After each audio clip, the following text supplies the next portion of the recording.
ser tan amable y compartir estos espacios con nosotros. Mi nombre es Daniel Vázquez, yo soy historiador profesional y estoy terminando un posgrado en historia. Y desde el año pasado hemos creado este espacio en Twitter, en Facebook, en Instagram, en TikTok, en varias redes sociales, con el objetivo de difundir un poco la historia de Honduras, ¿verdad? Que hay muy poco espacio para difundir la historia del país. Así que ese es el objetivo de estos espacios. Bueno, hoy vamos a conversar de un tema que desgraciadamente es una realidad en nuestro país, las maras y pandillas en Centroamérica, pero es un abordaje eminentemente sociológico y criminal o criminológico. Hago esta aclaración porque, bueno, ustedes saben, yo soy un policía en servicio activo y no va a ser un abordaje policial, sino que lo abordamos desde la perspectiva sociológica. Precisamente esta fue mi tesis doctoral en 2007 en la Universidad de Belgrano en Buenos Aires, Argentina. El tema nosotros lo venimos analizando ya desde unos 20 años desde la perspectiva científica y hoy vamos a hablar de eso. En ese sentido, pues, Daniel apuntaba muy bien, este fenómeno es un fenómeno enquistado en el Triángulo Norte Centroamericano, pero no es un fenómeno de origen centroamericano. Para poner en contexto histórico, deberíamos de hablar inicialmente de la cultura cholo, pachuco y chicano, o chicano. Si ustedes se recuerdan, más o menos allá por 1860, Estados Unidos compró, quitó, cercenó, depende del abordaje que usted quiera hacerle, a el 50% del territorio mexicano. Hablamos de la parte sur ahora de Estados Unidos, conformado por California, Texas, que se consideraba como un país en ese entonces, y toda esa zona. Cuando Estados Unidos toma el control político y militar de esa zona, incluía a una gran parte de personas que se consideraban mexicanos desde la perspectiva de nación, desde la perspectiva cultural y todo lo que te conlleva. Generalmente los jóvenes descendientes o de origen latino se empezaron a agrupar, así surge toda esta cultura cholo, pachuco y chicano, porque en determinado momento, entre otras cosas, sufrían algún tipo de abuso de parte de los angloparlantes o de parte de los estadounidenses originarios de ese país. No los nativos, sino que me refiero a toda la gente de raza blanca. Y empieza ese conflicto cultural, insisto, estamos hablando de 1860, 1870, y esa gente de origen latino siguen muchos en esa zona hoy actualmente y se consideran mexicanos culturalmente hablando.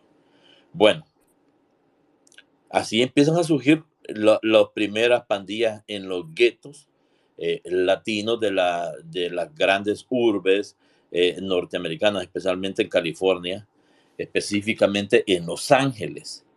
Así llegó el siglo XX.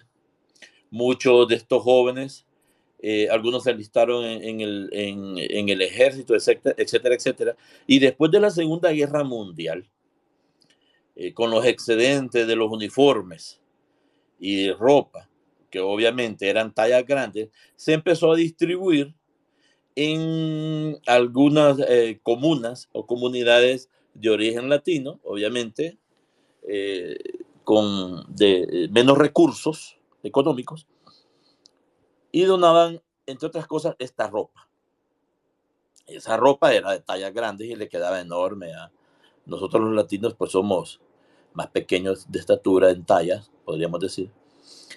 Y si ustedes recuerdan, al inicio los cholos, porque los pandilleros, lo vamos a ver más adelante, y los mareros no se llamaron inicialmente así, se les decía cholos. Entonces existe una moda y es una industria de la vestimenta cholo. Por esa ropa que le donaban a la gente, y ellos ponían a sus hijos que los pantalones les quedaban enormes, les colocaban las fajas o cinchos y les sobraba gran parte de esa faja. Entonces así surge también la cultura cholo en cuanto a moda. inicialmente los pandilleros, vestían esta moda. Hoy actualmente genera muchísimos millones la moda cholo pachuco, que es ropa grande, digamos, de tamaño 3, 4 tallas más grande que las personas que lo usan. Bueno, a finales de los años 70 hasta los años 80, hasta inicios de los años 90, perdón, en esa década, en Centroamérica, si ustedes se recuerdan, hubo una guerra ideológica. Existía en el mundo dos hegemones, Estados Unidos y la Unión de Repúblicas Socialistas Soviéticas. Esta confrontación ideológica, financiada por estas dos grandes potencias, pero que involucró a ejércitos de Centroamérica, así como guerrillas y contrainsurgencia, hizo que en el caso específico de El Salvador y su guerra civil se movilizaran cualquier cantidad de personas, más de 100,000, buscando refugio en Estados Unidos. Esta gente se moviliza para allá, a Estados Unidos, algunos van a California, y entre estos migrantes iban jóvenes salvadoreños que habían estado en las Fuerzas Armadas, otros habían sido guerrilleros y otros que no tenían otros habían sido policías y otros, el cuarto grupo que no había tenido algún tipo de entrenamiento militar o policial. Llegan a Los Ángeles y algunos de ellos se empiezan a enrolar en las pandillas latinas de Los Ángeles. Pero algunos otros no se enrolan, sino que conforman su propia pandilla, porque empiezan a sufrir agresiones, las agresiones que sufrieron los pachucos, cholos o chicanos de parte de los anglosajones, ahora lo están recibiendo los salvadoreños de parte de estas pandillas o de estos latinos ya radicados en esas grandes urbes. Así surge, bueno, mejor dicho, ya se encontraba entre diferentes pandillas la pandilla 18, que en términos culturales podríamos decir que tiene origen, culturalmente hablando, mexicano. Estos jóvenes que les mencioné, los migrantes salvadoreños con algún entrenamiento en armas, algunos de ellos se agrupan y fundan la MS-13, Mara Salvatrucha. Por lo tanto, la Mara Salvatrucha, su origen, culturalmente hablando, está relacionado mucho con la cultura salvadoreña. Ahí empieza la rivalidad entre la pandilla 18, de origen cultural mexicano, y la pandilla, la MS-13, de origen cultural salvadoreño. De hecho, por identidad grupal, usted a un pandillero de 18 le dice marero, se siente insultado. Usted a un marero de la 13 le dice pandillero, se siente insultado también. En términos sociológicos, ambas son pandillas o sus orígenes son pandillas.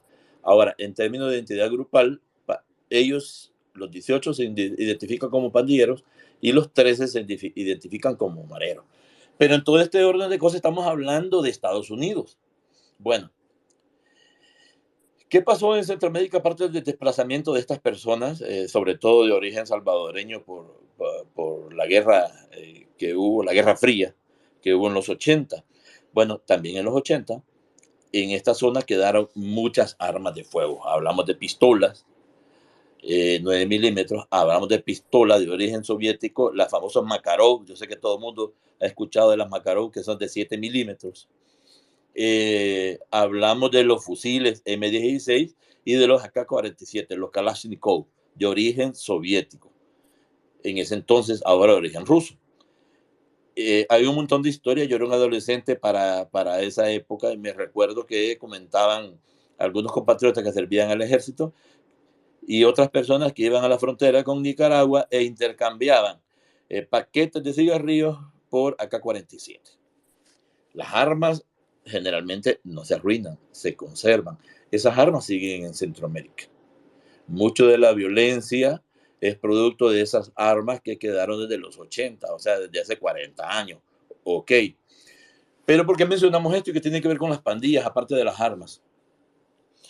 Con la implosión de la Unión de Repúblicas Socialistas Soviéticas, recuerdan la caída del muro de Berlín, la perestroika en la Unión de Repúblicas Socialistas Soviéticas, hace que la URSS desaparezca.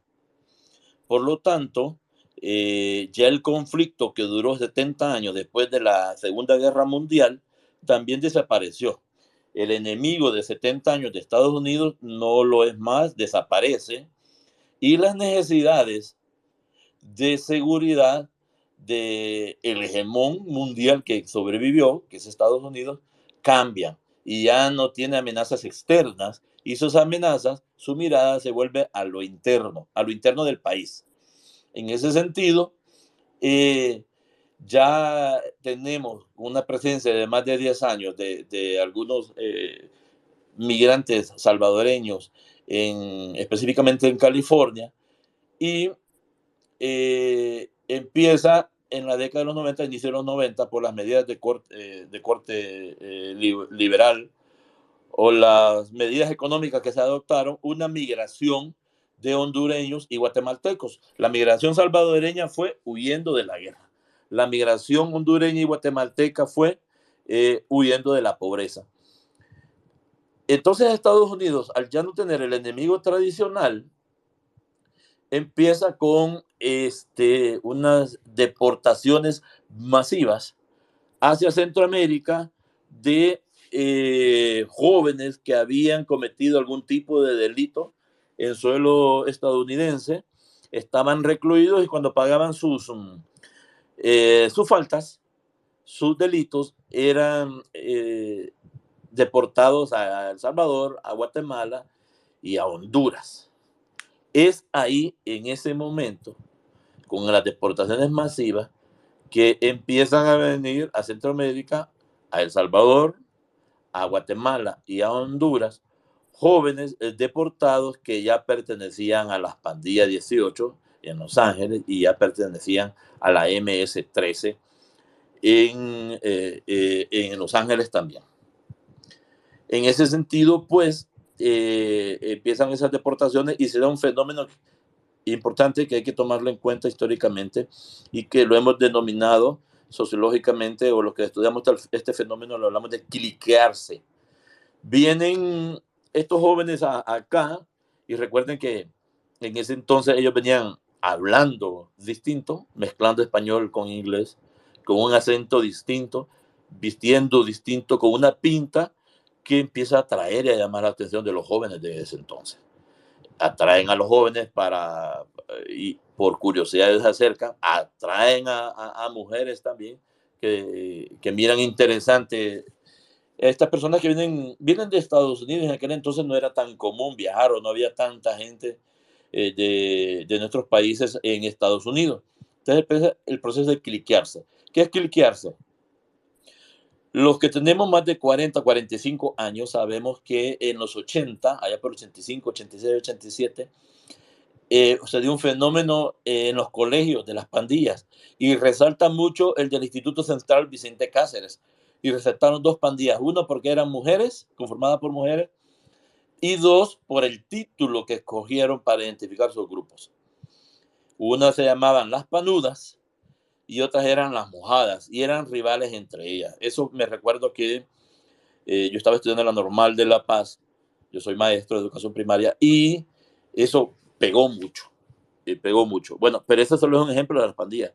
Estaban en la Kennedy los Poison, estaban en San Pedro Sula los Vatos Locos, y diferentes pandillas que más que todo eran jóvenes que se agrupaban. Obviamente la adolescencia, todos hemos sido adolescencia y recordamos y tenemos presente recuerdos de vivencias nuestras que tenía mucho que ver con juntarse con los amigos. Entonces, estas pandillas iniciales servían para experimentar el fumar el cigarrillo por primera vez, el fumar el alcohol, que en Honduras no era cerveza, sino que era guaro el que se empezaba a probar. Recuerdo que en ese entonces un octavo valía como 2 lempiras. A enamorar muchachas, pero podemos decir entre comillas que era una connotación totalmente inocente. No pasaba más de eso. Entonces, cliquearse, cuando empiezan a venir estos jóvenes, pandilleros 18 y mareros de la MS 13, las pandillas se empiezan a acercar y son asimiladas estas pandillas que están en Honduras, en Guatemala, en El Salvador, son asimiladas o absorbidas por la 18 y por la 13.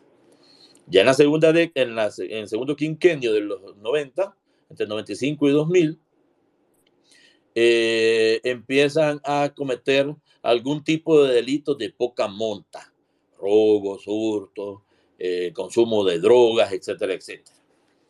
Pero ya a finales de 2000 e inicios de 2000, ustedes recuerdan en Centroamérica como una fiebre de medidas de mano dura. Creo que en El Salvador había la mano dura, después vino otro gobierno recontra mano dura. En Honduras, en la administración Maduro, estuvo la cero tolerancia. Y en Guatemala no recuerdo, pero ¿por qué los gobiernos y por qué el discurso político de la época fue en contra de las pandillas? Porque ya las pandillas empiezan a generar conflictos, empiezan a cometer delitos, están asociados, empiezan a cometer acciones de sicariato, tráfico de drogas, etcétera, etcétera. El fenómeno ya empieza a consolidarse tal y como estaba en Los Ángeles. Este proceso es muy importante. Yo recuerdo que para ese entonces apareció también, de manera paralela, pero con otra connotación, el fenómeno de las barras del fútbol. A inicios del año 2000, por ahí, me recuerdo que íbamos al Estadio Nacional o al Francisco Morazán o al Olímpico a ver los clásicos y era un espectáculo, estadios llenos. Se lanzaba bengalas, se lanzaban papelillos y las barras competían por ver quién era más vistosa. En Centroamérica, y eso todavía es un error que se está cometiendo en la policía y estamos subsanando, hay unos, nosotros decimos signos o símbolos grupales que son practicados por diferentes tribus urbanas. Cuando digo tribus urbanas me refiero a las pandillas, también me refiero a los rockeros, a los punk, en su momento a los emos. Ojo, estoy hablando de tribus urbanas, que son manifestaciones subculturales o contraculturales de los jóvenes, de acuerdo a la época. Algunos han desaparecido, algunos otros se mantienen. Por ejemplo, los rockeros existen desde los 50 y 60 y siguen ahí. Ahora los rockeros tienen 50, 60, 70 años, por ejemplo. Eso es tribus urbanas. Muy bien. Entonces, los signos de existencia de las tribus urbanas son los tatuajes, son los grafitis. Y también bueno, signo de existencia es lo que ellos hacen y muestran para que la gente sepa que existan. En Centroamérica, los tatuajes y el graffiti entró por las pandillas, por las maras. ¿Qué sucede? Que en ese momento, cuando estos, digamos, medidas de mano dura en los gobiernos centroamericanos, específicamente el Triángulo Norte, empiezan a asociar tatuajes con pandilleros y se empieza a detener jóvenes que no tienen nada que ver con pandillas, porque los tatuajes es una manifestación cultural también, es una manifestación estética que utilizan algunos jóvenes. Y decía que la policía todavía está cometiendo el error porque hay un debate si pueden o no pueden entrar los jóvenes tatuados a la carrera policial. Y no solamente en Honduras, en otros países también. Bueno, entonces se empiezan a tomar estas medidas de mano dura y recontra mano dura en Centroamérica. ¿Y qué sucede? Yo me recuerdo que en 96 estuvo asignado, yo era subteniente, o sea, tenía 26 años, en la colonia López Arellano. Yo tuve la suerte de estar 2 veces ahí.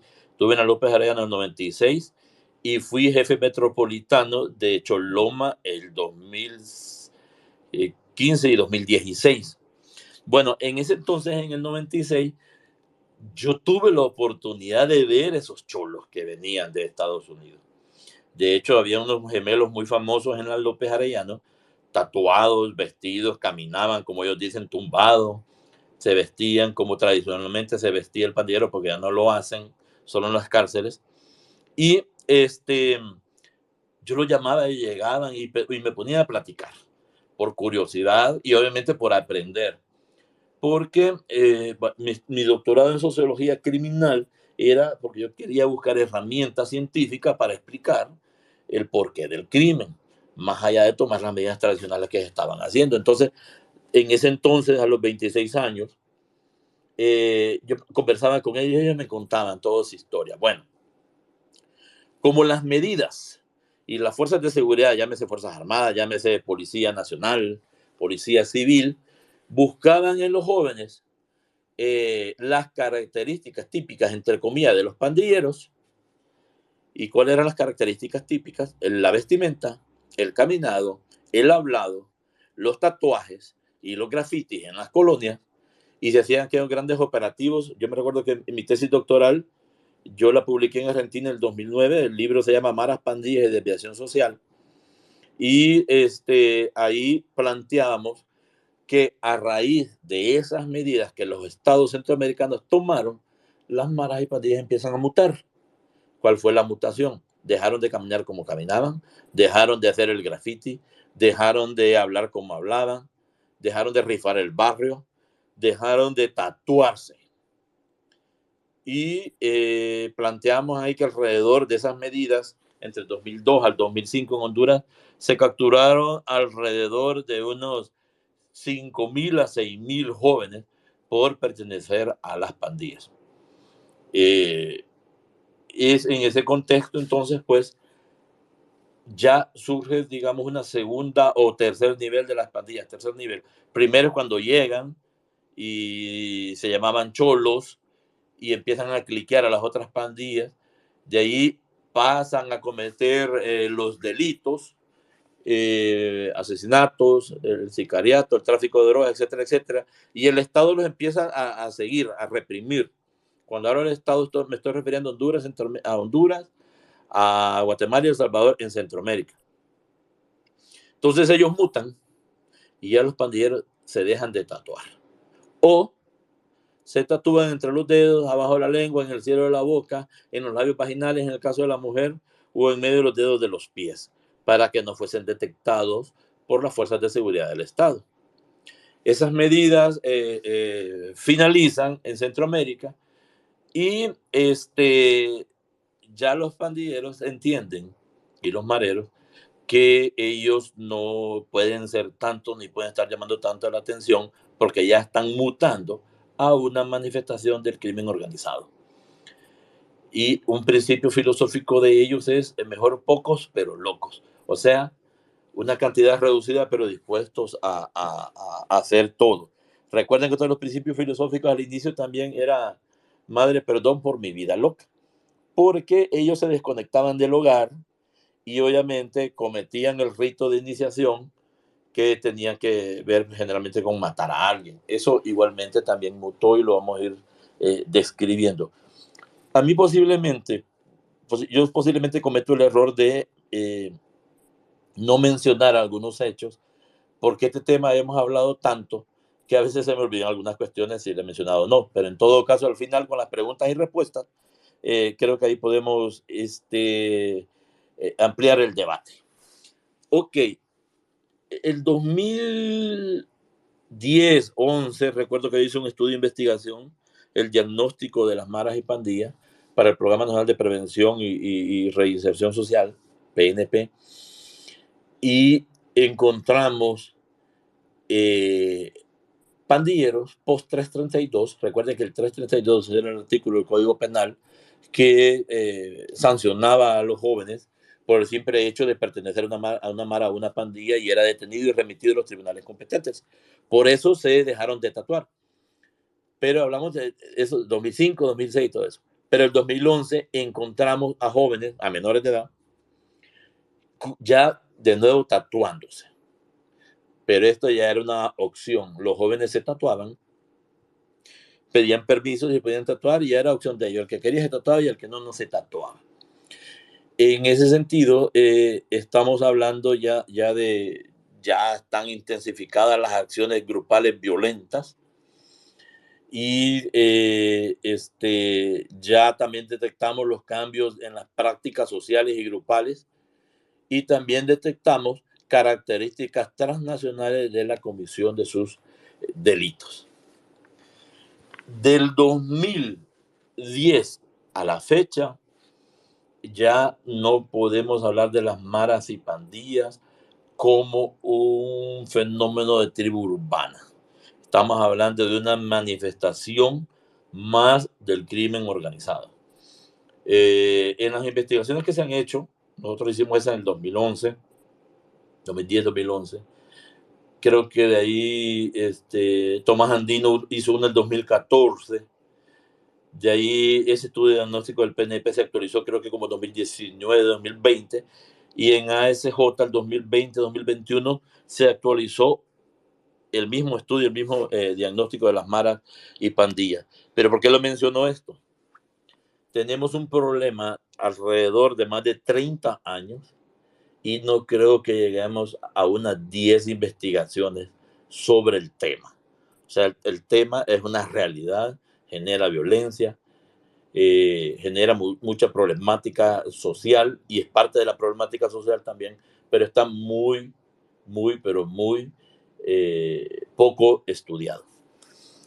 De hecho, nosotros el año pasado, no, este año, ya terminamos una investigación de cómo está el fenómeno en estos momentos y el hallazgo más importante que vamos a presentar en los próximos días. Lo que pasa es que primero como director general de la policía y ahora como secretario de Estado, es muy poco el tiempo que nos queda para sentarnos y concluir el estudio, pero lo que hemos logrado es la estratificación social dentro de estos grupos, conocer la estructura que tienen. Nosotros hicimos en aquel entonces, en el 2008, 2007,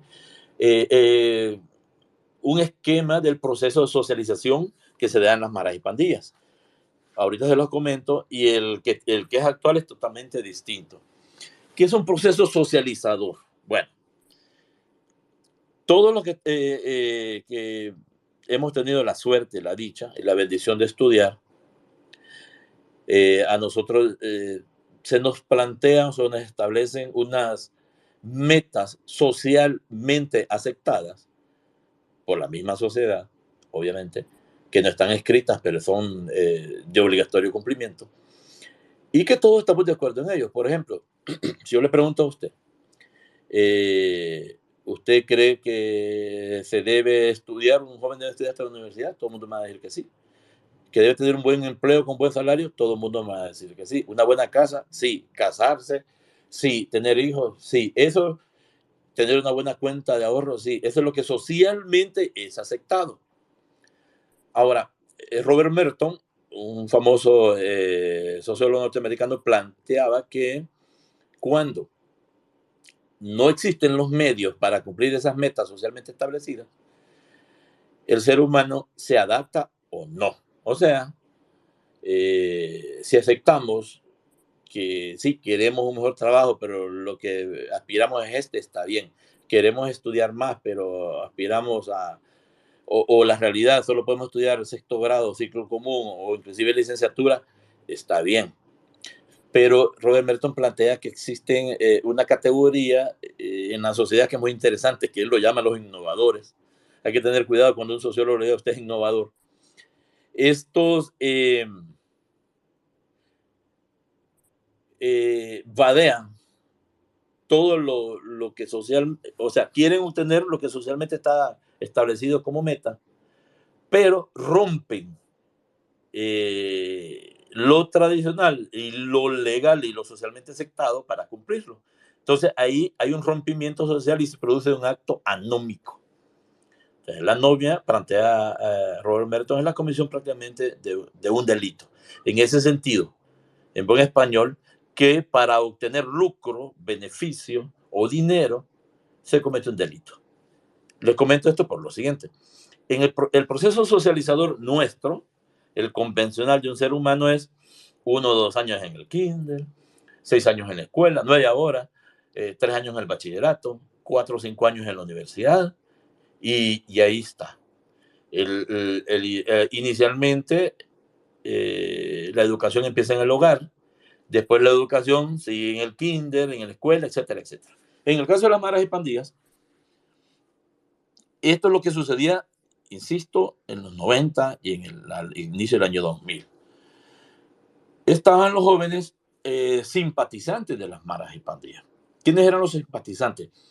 Las maras y pandillas para algunos se volvieron, estoy explicando todo esto desde la perspectiva sociológica, un grupo de referencia.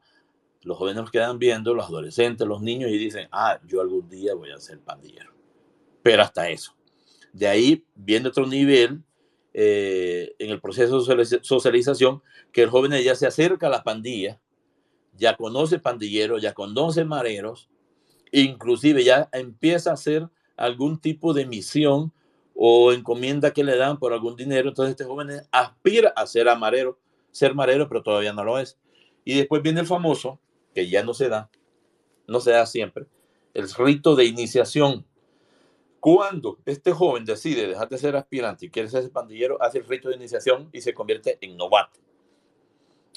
Esa novatez está 2, 3, 4, 5 años. El pandillero se convierte en pandillero permanente o marero permanente. Y finalmente, de entre los mareros permanentes o los pandilleros permanentes, que son los más antiguos, que tienen 10, 15 años, surgen los líderes o master homie, que son los que dirigen la clica. Clica, es la unidad básica celular de una pandilla, donde ellos se agrupan. Entonces, en los barrios existen las clicas y lo dirige un líder. Bueno, esto era 90, 2000, 2010. Ya como el 2015 cambia, y eso es lo que nosotros vamos a presentar en este estudio, que es un ensayo. En realidad va a ser corto, unas 25, 30 páginas, no va a ser un libro. La estratificación social de entre las maras y pandillas. Parte de este proceso de socialización que existía era la forma de comunicación de las pandillas. Teníamos la verbal. En ese libro nosotros planteamos cuáles son los términos. A estas alturas casi todo el mundo los maneja. El lenguaje de formas y señas, que lo dejaron de practicar precisamente porque el Estado en Centroamérica los perseguía. Me recuerdo que decía el finado ministro de Seguridad, Gautama Fonseca, porque él los visitaba en la PN para ver sus necesidades, y le hacía lenguaje de formas y señas, y le decía el abogado Fonseca, por favor, no me hagan esas musarañas. Bueno, eso lo dejaron de hacer. Y también otra forma de comunicarse, que esta es parte del proceso socializador en la mara y pandilla, era la huila, que la siguen utilizando, que es escribir en un lenguaje o un abecedario totalmente distinto al nuestro, al convencional aceptado, y decir, mandan mensajes desde o hacia las cárceles. El graffiti era una forma de comunicación, y también los tatuajes, porque los tatuajes no solo era una figura, no solo eran 3 puntitos, no solo era un indio de origen azteca o un indígena de origen azteca, no solo eran pirámides aztecas, sino que cada uno representaba y significaba algo. Esa es la complejidad de los grupos de maras y pandillas que se estuvieron dando en Centroamérica. Porque recuerden, estamos hablando de la historia. Como en su momento se politizó este tema, y cuando digo se politizó, estoy hablando desde la perspectiva de la ciencia política, pero también de la política vernácula. Yo me recuerdo que allá en 1999, porque todo el mundo se pregunta, ¿y cuántos son? ¿Y cuántos son? Obviamente este fenómeno es muy difícil de contabilizarlo. ¿Por qué? Porque obviamente ahora son miembros del crimen organizado, y usted no es que los va a ir a visitar a su casa y el cuántos son. Pero hicimos un ejercicio nosotros de ver históricamente cuántos. En los estudios decían cuántos pandilleros había. En ese sentido, nosotros encontramos en 1999 que la unidad de prevención de pandillas decían que era 34,000, un número en Honduras, un número muy elevado.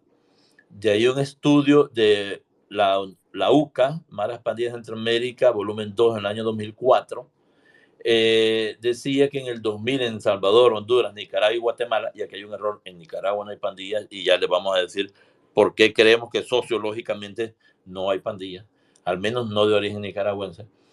Ellos decían que habían más de 50,000. Igualmente nos parece un número sobredimensionado para esa época, porque hoy sabemos que en El Salvador sí hay como 90,000, de los cuales casi 60,000 están guardando prisión. En el 2000, la Dirección General de Investigación Criminal de la Policía Nacional decía que habían 31,000.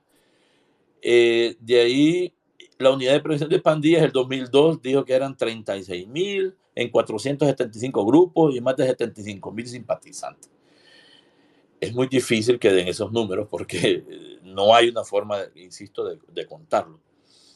De ahí Rubio planteó que en San Pedro Sula había 51 maras, 36% de las existentes en Honduras, y que a nivel nacional habían 8,017 miembros, de los cuales 5,000 eran hombres y 2,240 mujeres. Insisto, solo esto es una referencia, nosotros no creemos en esto. Sí recuerdo que Ernesto Bardales, en una entrevista que yo le hice de la organización Jajá en San Pedro Sula, planteaba que ven de 5,000 a 6,000 y que creo que ese es un número donde sí podríamos acercarnos más.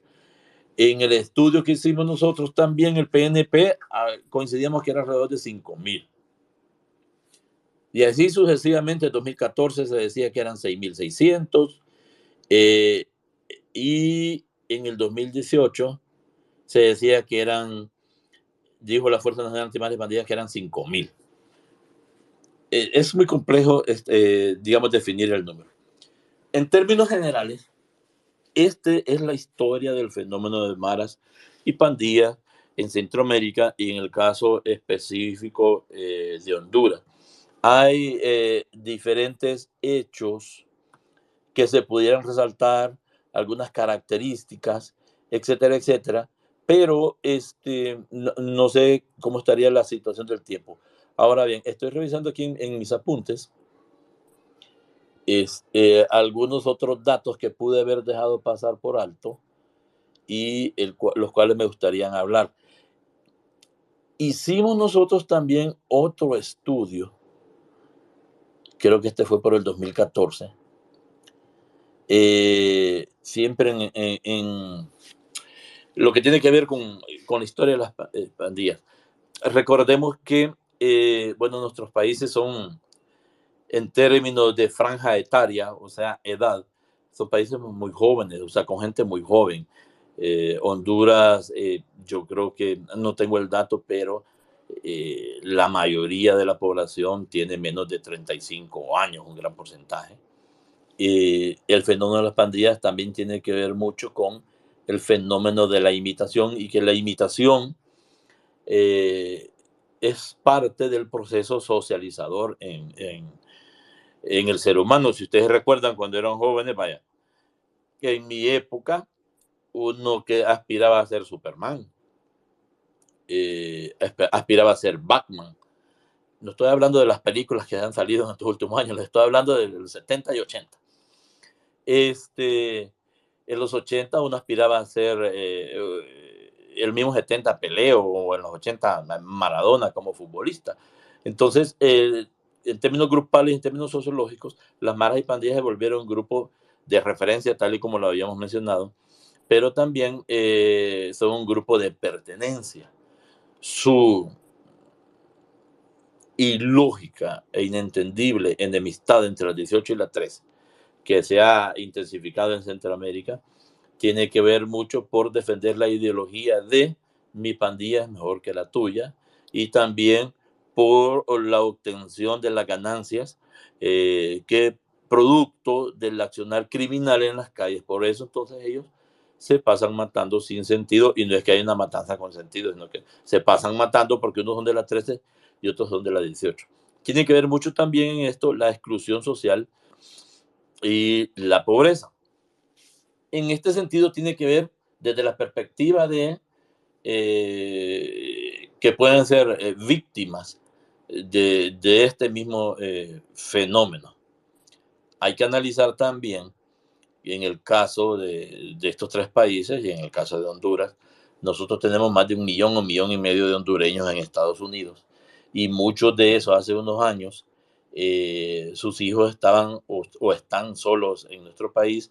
No hay un padre o una madre orientadora, y generalmente están a cargo de hermanos mayores o hermanas mayores, o inclusive de la abuela. Esa problemática de desintegración familiar y de hogares disfuncionales también tiene que ver. Y algo que hay que decirlo también, que el tema no se ha abordado desde una perspectiva científica en toda Centroamérica. Se tomaron medidas cortoplacistas, pero tenemos ya más de 30 años con este problema. Sociológicamente hablando, o los sociólogos decimos que tiene que ver mucho que hay tres instituciones sociales de orientación, de control o de contención que están en crisis. La familia es lo que estamos mencionando, igualmente la escuela. Yo me recuerdo si ustedes, no estoy diciendo que estamos de acuerdo, pero esto es debatible, pero en los 70 y 80, si usted tenía un problema en la escuela, tenía el problema en su casa. Hoy, si el joven, el niño tiene problemas en la escuela, el profesor tiene problemas con los papás de ese joven. Estoy revisando aquí algunos otros apuntes. Siento que voy así como rápido, pero es para intentar hablar de esto. Parte de los cambios que se dieron, que hablamos así superficialmente, algunos son producto del accionar estatal, otros son producto de la dinámica grupal y otros también son producto de la dinámica social. Encontramos hace unos años que también surgieron las neopandillas. ¿Qué son las neopandillas? Es el resurgimiento de las pandillas que estaban antes de las pandillas de origen californiano. Las pandillas de origen californiano son las 18 y las 13. Si recuerdan, yo hablé de las pandudas y mojadas, hablé de los Mao Mao, de los Poison. Bueno, Mao Mao y Poison eran las pandillas que estaban antes. Encontramos hace unos años que empezaron a surgir en los barrios algunas neopandillas, que son pandillas que reivindicaban el barrio y la identidad cultural, pero con una connotación, entre comillas, podemos decir inocente en comparación con las maras y pandillas de origen californiano. Así, bueno, estimados amigos y amigas, en 50 minutos, en términos generales, hemos hablado de este tema. Otro problema que ha aparecido, o el producto de toda esta problemática, es la problemática de las cárceles. Hay un fenómeno de migración junto a los pandilleros que están detenidos. Encontramos que Moroselí, que Ilama, el mismo El Porvenir, tienen más problemas de violencia y criminalidad antes que las cárceles que están construidas y operan ahí fuesen construidas, porque el fenómeno se ha mutado, movilizado ahí. Igualmente, como parte de las medidas del Estado, el fenómeno migró, pero una migración inversa a la tradicional. Ustedes saben que en nuestros países se migra del campo a la ciudad. En el caso de las maras y pandillas, migraron en su momento de la ciudad al campo, porque en las ciudades es donde hay más control. Así podemos encontrar Amarateca, por ejemplo, y Ciudad de España, refleja la problemática esta de migración de la ciudad hacia los suburbios, que es donde el Estado tiene menor presencia, y ellos consideran que podrían estar más seguros. Surgieron los pesetas. ¿Qué son los pesetas? El Estado seguía a los pandilleros, el Estado seguía a los mareros. Entonces, muchos pandilleros se desertaron, se pesetearon. Y eso significa ponerse una X sobre sus tatuajes. El problema está que estos jóvenes sí se desertaron de su pandilla. La pandilla libró o declaró green light contra ellos, o sea, luz verde para que los eliminen por traicionar a la pandilla, pero el Estado los seguía buscando porque en su cuerpo portaban los indicios de ser pandilleros. Entonces, muchos ex 13 y muchos ex 18 se juntaron y conformaron los pesetas, una tercera pandilla. Así, Daniel y estimados amigos y amigas, en términos generales, eso es lo que podríamos hablar de la historia de las maras y pandillas. Y no sé si en este momento pues podríamos hablar un poco o debatirlo con el tema de preguntas y respuestas. Me indica Daniel. Sí, muchas gracias, ministro. Interesante lo que hemos escuchado esta noche sobre esta problemática muy actual, ¿verdad? Vamos a permitir preguntas, las podemos hacer de dos formas. Primero, pueden subir ustedes y hacérselas directamente al ministro. Solamente envíen la solicitud y yo los voy a aceptar de acuerdo al orden en la cual ustedes vayan, la soliciten, entonces yo sí les voy a permitir. Y una vez que terminen su pregunta, les pido por favor que bajen para que otra persona pueda pedir.